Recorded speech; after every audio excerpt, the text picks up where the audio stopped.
Okay, this is a fireside chat. I wanted to talk about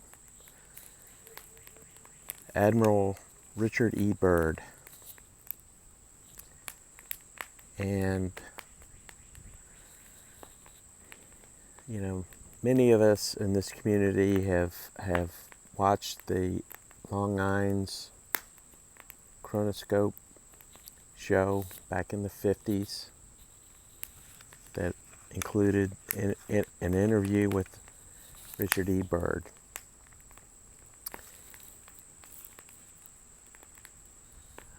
I just have a lot of personal questions about that whole story. But on that show, Admiral Byrd said, but more important than that has to do with the future of the nation and those to come after us, or even during your lifetime. Because it happens to be an untouched reservoir of natural resources. He's referring to Antarctica. And,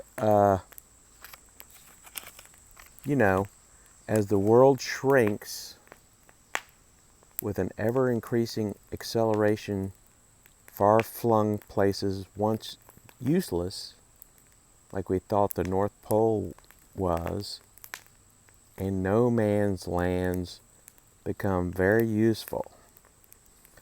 The bottom of the world will be important not only to us, but to our allies. And the announcer asked Admiral Byrd, what are the natural resources down there? And he responded, well, we found enough coal within 180 miles of the South Pole in a great ridge of mountains that's not covered with snow, enough to supply the whole world for quite a while. All right. So here's where I just say bullshit on that. Because in my professional life, I provided professional services to several coal mining companies in the states of Pennsylvania, Virginia, West Virginia, and Alabama. So when a mining company is trying to ascertain the coal reserves in a certain area, they have to have coal drilling or core drillings of the coal resources or reserves. And many of these companies that I served were publicly held, publicly traded on the New York Stock Exchange. So in order to claim that you had identified coal reserves, there were these terminology of proven and probable, which required significant engineering core drillings of the coal reserves.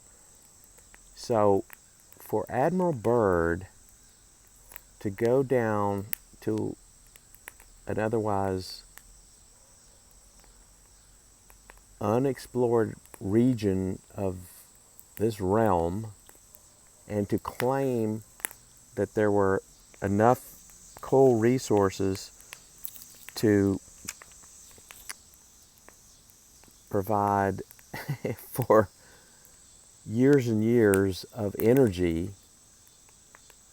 he and his team would have had to have done multiple core drillings of the coal reserves, and supposedly with the snow down there, you couldn't just look at it.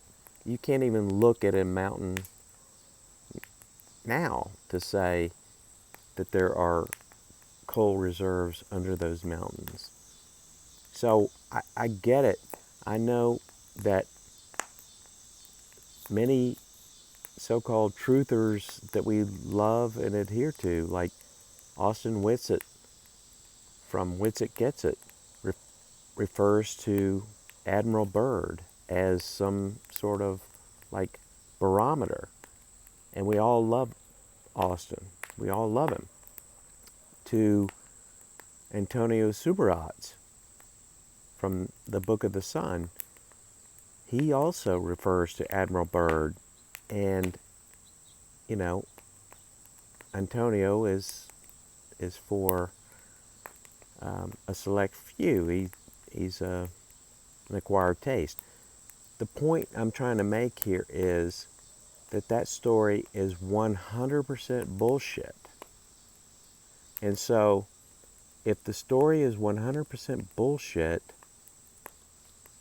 what better way to encourage, a story, or to embellish a story, endless energy, mountains of coal, which was used back in the day for heating and certainly power generation, than the Admiral Byrd story. And if you think that, like, the guy who explored, Antarctica wouldn't be offered, like, hey, good job, welcome to the kingdom of Antarctica, and that he wouldn't take it, seems to be extremely naive. But then again, what the hell do I know?